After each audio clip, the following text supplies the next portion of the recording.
नागपुरात झालेल्या अवकाळी पावसामुळे संपूर्ण जीवन अस्तव्यस्त झाले।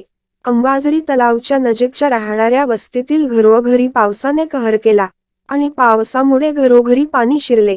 त्यामुळे नागरिकांचे खूप नुकसान झाले। पान्नड राबोडी, सुदमनगरी, छोटा काश्मीर असे कित्येक वस्त्या जलमग्न झाले। याचे सर्वेक्षण व पूरग्रस्त भागात पूर्व नगरसेविका परिणिता फुके यांनी जाऊन भेट दिली व त्यांच्या समस्या ऐकल्या। फुके यांनी सांगितले की सुदमनगरी सारख्या आणखी काही वस्त्या अशा आहेत की प्रशासनाने समाविष्ट केल्या नाही। या वस्तींचे सर्वेक्षण जिल्हाधिकारीने करून या वस्तीतील नागरिकांना नुकसान भरपाई देण्यात यावी अशी मागणी परिणिता फुके यांनी केली आहे।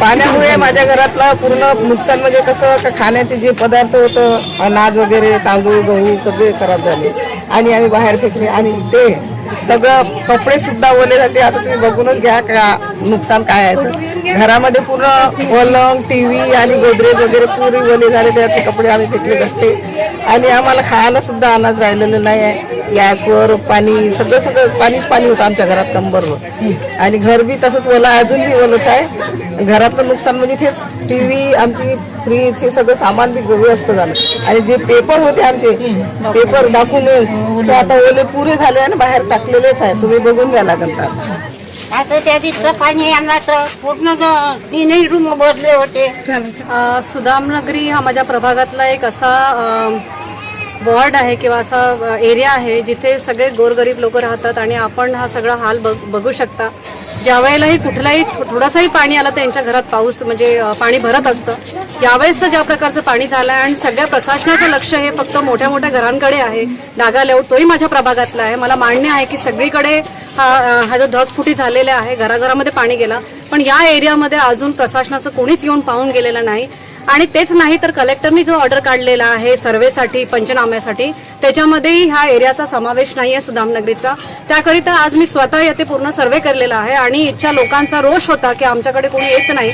आपण जर घरोघरी गेलं तर बघणार आहे की किती नुकसान या गोरगरीब लोकांचं झालेलं आहे आणि वर्षानुवर्ष राहणारे इथे लोक आहेत। यांचे धान्य गेले, यांचे कपडे गेले, आता यांच्याकडे काहीच नाही। अशा परिस्थितीमध्ये यांचे घरं सुद्धा काही लोकांच्या भिंती तुटलेल्या आहे। अशा याच्यात ते आता परिस्थितीमध्ये राहून राहिले। आज 5 दिवस झाले पण कोणीही इथे येऊन पाहून गेलेलं नाहीये आणि मी ह्या ऑर्डरमध्ये आपला जो GR निघालेला आहे त्याच्यामध्ये माझ्या प्रभागात सेवानगर आहे, जयनगर आहे आणि सुदामनगरी आहेत। जे एरिया त्याच्यात आलेले नाही त्यांना समाविष्ट करून घेण्याकरिता मी निवेदन दिलेलं आहे आणि मला खात्री आहे की ज्यावेळेसही ते पाहून जाईल त्यांना नक्कीच त्यांना घ्यावंच लागेल या एरियांना आणि याचा सुद्धा तलाठीनी सर्वे केला पाहिजे आणि जे काही कंपन्सेशन आहे या सगळ्यांना मिळाला पाहिजे। जे आपले माननीय देवेंद्रजी फडणवीस बोलून गेले की आपण 10,000 प्रत्येक घरी देणार आहे, दुकानदारांना जो नुकसान झालं आहे त्याच्यात 50,000 रुपये देणार आहे।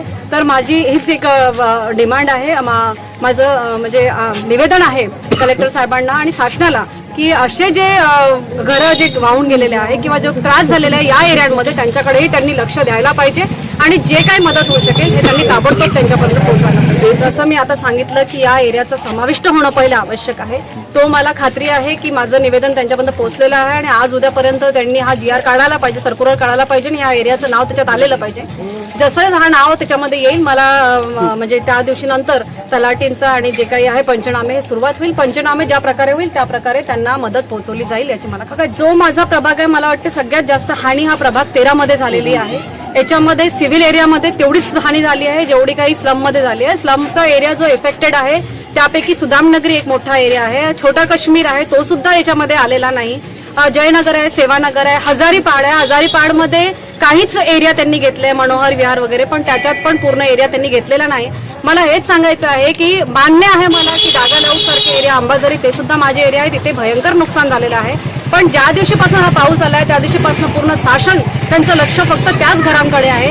त्यांचं कुठेतरी लक्ष केंद्रित करण्याकरिता आज मी इथे आलेली आहे. पूर्ण माझ्या सगळ्या लोकांशी भेटी घेऊन जे काही त्यांचे प्रॉब्लेम आहे ते मी आज त्यांच्यापर्यंत पोहोचवणार आहे. आणि मला खात्री आहे की त्यांच्यापर्यंत जी काही निधी आहे ते उपलब्ध करून देण्याचा प्रयत्न माझा पूर्ण राहणार. असं आहे की हा जो पाऊस आला होता त्या पावसामध्ये कमी वेळेत इंटेन्सिटी खूप जास्त असल्यामुळे हा पूर आपण बघू शकतो.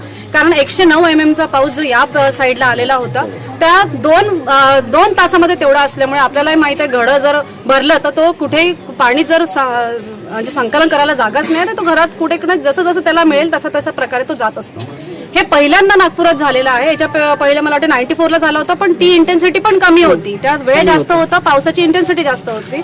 यावेळेस 2 तासामध्ये 109 mm येणं म्हणजे ते साहजिक होतं आणि हे नॅचरल कॅलॅमिटी आहे, हे सगळ्यांना एक्सेप्टेड आहे, यांनाही समजून आम्ही सांगितलेलं आहे. आणि हा जो एरिया याच्यात सांगते याच्यात आधी म्हणजे थोडंसंही पाऊस आला तर घरोघरी पाणी जायचं, पण त्या मानाने यावेळेस जो पाऊस आलेला आहे कारण आम्ही जे काही सोयी केलेल्या होत्या, आम्ही मोठी नाली, कारण हे प्रॉब्लेम खूप वर्षापासून होते, मी इथे नगरसेविका झाल्यापासून इथं मोठा एक नाला आम्ही करून दिलेला, नाली करून दिली, त्यामुळे इथून पाणी भरपूर निघून गेलं, लवकर निघालं म्हणून त्यांचं नुकसान त्या याने झालं नाही जेवढं बाहेर म्हणजे मोठ्या घरांमध्ये झालं किंवा दागा लाऊटला झालं. आणि पण तरी पण जो थोडा बहुत याच्यामध्ये यांचं नुकसान करून गेलं ते खूप जास्त आहे त्यांच्याकरिता आणि नक्कीच त्यांना त्याचं समोर जे काही आम्हाला काढता येईल शासनातर्फे तो पर्याय काढू आणि त्यांच्यासाठी काम करू. नागरिकांना आश्वासन एवढंच देते मी, आश्वासन नाही तर मी इथची नगरसेविका आहे, मी ते काम करत राहिली आहे. आता सुद्धा मी सगळ्यांच्या घरोघरी जाऊन आली आहे. इथे जे 2-3 जे लेन्स आहेत, ज्या गल्ल्या आहेत तिथे खरं तर पाईपलाईन बदलायच्या, कारण आपल्याला माहिती आहे की जेव्हा पहिल्यांदा घरं बनायचे तेव्हा 2-4 घरं राहायची आणि त्या हिशोबाने तेवढ्या MM ची पाईपलाईन आम्ही टाकायची. आता घरं खूप वाढून गेले ना, हा म्हणजे फक्त याच एरियाचा नाही तर हा सगळ्याच एरियामध्ये हा प्रॉब्लेम झाला आहे की पाईपलाईन छोट्या झाल्या आहे, घरं खूप वाढून गेलेले आहे. आणि इथे दुसरं म्हणजे खूप जणांनी नाल्यावर घरं बांधलेले आहेत, तर त्याच्यावर काहीतरी आम्हाला बसून पर्याय काढावा लागेल, कारण नाल्या बांधायसाठी पण आपल्याला ते घरांचं म्हणजे घरकुल एक ही पण मला गोष्ट इथे सांगायची आहे की इच्छा भरपूर माझ्या महिलांनी घरकुलचे फॉर्म भरले होते. शासन नंतर बदललं, पुन्हा ते त्यांचं राहून गेलं आणि आता आमच्या शासनात आम्ही पुन्हा प्रयत्न करतोय की जे काही यांचे घरं गेलेले आहे किंवा जे SC-ST कोट्यातले जे लागू होते घरकुल योजना त्या सगळ्या यांच्यासाठी करण्याचा आमचा प्रयत्न राहणार आहे. किराणा भरला होता, किराणा गणपतीच्या जेवणासाठी तो खराब झाला, TV खराब झाली, फ्रीज खराब झाली, आमचे कपडे ओले झाले, आमचा बिझनेस आहे कपड्याचा, तो कपड्याचा बिझनेस ओला झाला सगळा, पुरा रद्दी पेपर ओले झाले, आमच्या इथे सगळ्याच्या तब्येता खराब आहेत, अजून बी झोपून आहात. आमच्या इथे रात्री आम्ही 4 वाजे तरी 6 वाजे तरी पाणी काढलं घरातलं, पुऱ्या 4ही रूमातले आमचे गटर भरले, आमच्या गटरातून खूप पाणी घरामध्ये आलं, सर घाण पाणी आमच्या घरात आहे.